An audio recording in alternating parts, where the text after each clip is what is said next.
ওম নমঃ শিৱায় ওম নমঃ শিৱায় নমস্কাৰ বন্ধুসকল পুনে এটা গুৰুত্বপূৰ্ণ ভিডিঅ'লৈ স্বাগতম জনাইছোঁ মহাদেৱৰ প্ৰিয় ৰাশি এই ৰাশিকেইটা মহাদেৱৰ প্ৰিয় ৰাশি বুলি কৈছে বিশেষকৈ কৰ্কট ৰাশি সিংহ ধনু ৰাশি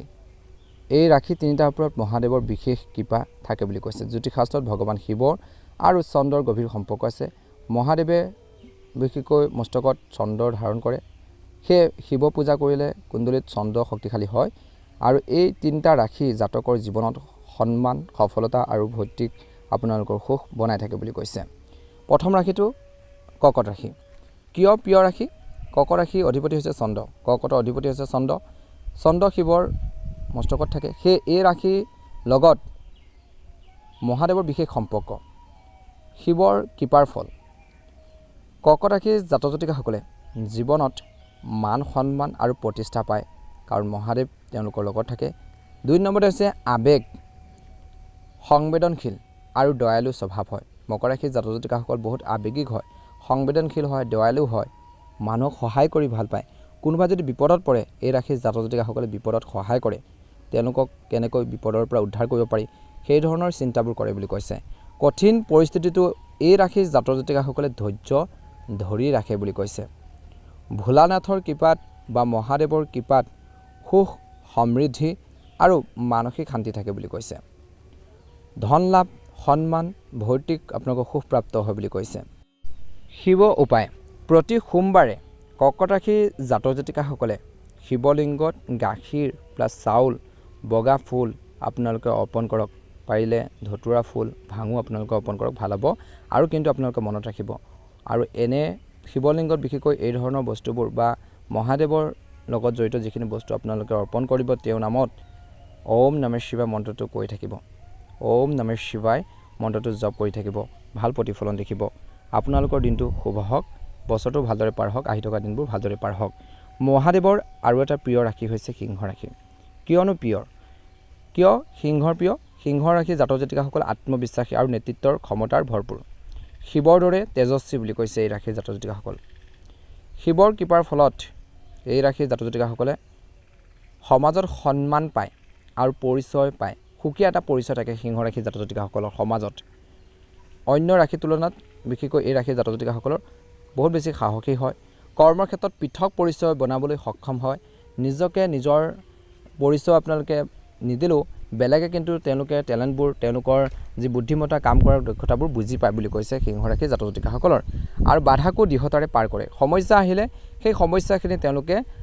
সমাধান কৰিব পাৰে কষ্ট কৰিব পাৰে বহুত ত্যাগ কৰিব পাৰে মানসিক ভাৰসাম্য আৰু সফলতাৰ সুখ পায় বুলি কৈছে এই ৰাশিৰ জাতক জাতিকাসকলে সেইকাৰণে এই ৰাশিৰ জাতক জাতিকাসকলৰ কেতিয়াবা পৰিয়ালত সমস্যা হ'লেও কিন্তু সেইখিনি সমস্যা বেছি দিনলৈ টিকি নাথাকে পৰিয়ালৰ সুখ শান্তি থাকে বুলি কৈছে আৰু সকলোকে লগত লৈ চলাৰ স্বভাৱৰ যিহেতু বিশেষকৈ সিংহ ৰাশিৰ জাতক জাতিকাসকল আৰু সেই ঘৰখনৰ শান্তি আৰু দাম্পত্য জীৱন সাজকীয় হয় বুলি কৈছে শিৱ উপায় হৈছে দেওবাৰে সূৰ্য দেৱতাক অৰ্ঘ্য প্লাছ আদিত্য অধ্যস্ত পাঠ কৰক বুলি কৈছে মহাদেৱক পূজা কৰক ভাল প্ৰতিফলন দেখিব এই ৰাশিৰ জাতক জাতিকাসকলৰ উজ্জ্বল ভৱিষ্যত কামনা কৰিছোঁ মহাদেৱৰ কৃপাত এওঁলোকৰ মনৰ ইচ্ছাবোৰ পূৰণ হওক সিংহ ৰাশিৰ জাতক জাতিকাসকলৰ দিনটো ভালদৰে পাৰ হওক বছৰটো ভালদৰে পাৰ হওক মহাদেৱৰ আৰু এটা প্ৰিয় ৰাশি হৈছে ধনু ৰাশি কিয় শিৱ প্ৰিয় ধনু ৰাশি লোকসকলৰ বাবে ধনু ৰাশিৰ জাতক জাতিকাসকল সৎ হয় এওঁলোক ধাৰ্মিক হয় বৃহস্পতি ৰাশি জ্ঞানৰ কাৰক শিৱ মহাজ্ঞানী শিৱৰ কৃপাৰ ফল কৰ্মৰ ক্ষেত্ৰত এওঁলোকে কষ্টৰ প্ৰশংসা পায় কৰ্মৰ ক্ষেত্ৰত বহুত বেছি কষ্ট কৰি থাকে কিন্তু সেই কষ্টৰ প্ৰশংসা তেওঁলোকে লাভ কৰে বুলি কৈছে ত্যাগী হয় বহুত কেৰিয়াৰ আৰু ব্যৱসায়ত ভাল সফলতাৰ সম্ভাৱনা আছে এই ৰাশিৰ জাতক জাতিকাসকল মহাদেৱৰ কৃপা যদি এওঁলোকৰ ওপৰত পৰে তেন্তে কেৰিয়াৰ বা ব্যৱসায় ক্ষেত্ৰত এওঁলোকে আগবাঢ়ি যোৱাৰ সম্ভাৱনা যথেষ্ট পৰিমাণে বৃদ্ধি পায় কাৰণ মহাদেৱৰ প্ৰিয় ৰাশি জ্ঞান আৰু পৰিশ্ৰমেৰে এওঁলোকে আগবাঢ়িব জানে বুলি কৈছে উন্নতি নতুন সুযোগ আৰু আৰ্থিক অৱস্থা মজবুত হয় এওঁলোকৰ জ্ঞানৰ জৰিয়তে ধন লাভ কৰে এই ৰাশিৰ জাতক জাতিকাসকলে গুৰুৰ পিতৃ মাতৃৰ পৰা আৰ্থিক সহায় তীৰ্থযাত্ৰাটো এওঁলোকে বহুত খৰচ কৰে পৰিয়ালত ধৰ্মীয় পৰিৱেশ এটা বনাই ৰাখিব বিচাৰে তেওঁলোকে জীৱনসংগীৰ লগত জ্ঞানৰ আলোচনা কৰে দূৰৰ যাত্ৰাৰ কৰে বুলি কৈছে বৃহস্পতি শিৱ উপায় হৈছে বৃহস্পতিবাৰে শিৱলিংগত কেঁচা প্লাছ হালধীয়া ফুল আপোনালোকে অৰ্পণ কৰক ওম নমঃ শিৱায় 108 বাৰ জপ কৰক পাঁচমুখী ৰুদ্ৰাক্ষ ধাৰণ কৰক বুলি কৈছে ভাল হ'ব তিনিটা ৰাশিৰ বাবে কমন উপায় হৈছে পঞ্চাশৰ মন্ত্ৰ ওম নমঃ শিৱায় মন্ত্ৰটো জপ কৰিব। কৰ্কট ৰাশিৰ জাতক জাতিকাসকলৰ মানসিক শান্তি পাব। সিংহ ৰাশিৰ জাতক জাতিকাসকলৰ মান সন্মান বাঢ়িব আৰু ধনু ৰাশিৰ জাতক জাতিকাসকলৰ জ্ঞান আৰু ধন বাঢ়িব বুলি কৈছে। ওম নমঃ শিৱায় মন্ত্ৰটোৱে আপোনালোকক বহুত বেছি উপকাৰ কৰিব। বেলপাত 3খন বেলপাত চন্দনেৰে বিশেষকৈ ৰাম লিখি শিৱলিংগত দিয়ক। তিনিও ৰাশিৰ যি গ্ৰহ আপোনালোকৰ দুখ শান্ত হ'ব বুলি কৈছে। সোমবাৰে ব্ৰতত ৰাখক। প্ৰতি সোমবাৰে যদি ব্ৰত ৰাখে তেন্তে কৰ্কট ৰাশিৰ জাতক জাতিকাসকলৰ ঘৰখনত সুখ আৰু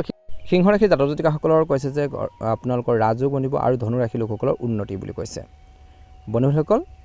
সদৌ শেষত আপোনালোকে সকলোৱে কমেণ্ট বক্সত হৰ হৰ মহাদেৱ লিখি দিব। আপোনালোকৰ দিনটো ভালদৰে পাৰ হওক, মহাদেৱৰ কৃপাত মনৰ ইচ্ছাবোৰ পূৰণ হওক। ভাল লাগিলে লাইক এটা কৰি দিব। যদিহে এতিয়ালৈকে আমাৰ চেনেলটো ছাবস্ক্ৰাইব কৰা নাই ছাবস্ক্ৰাইব কৰি দিব। আপোনালোকৰ সুস্বাস্থ্য কামনা কৰিছোঁ। ওম নমঃ শিৱায়, হৰ হৰ মহাদেৱ, হৰ হৰ মহাদেৱ।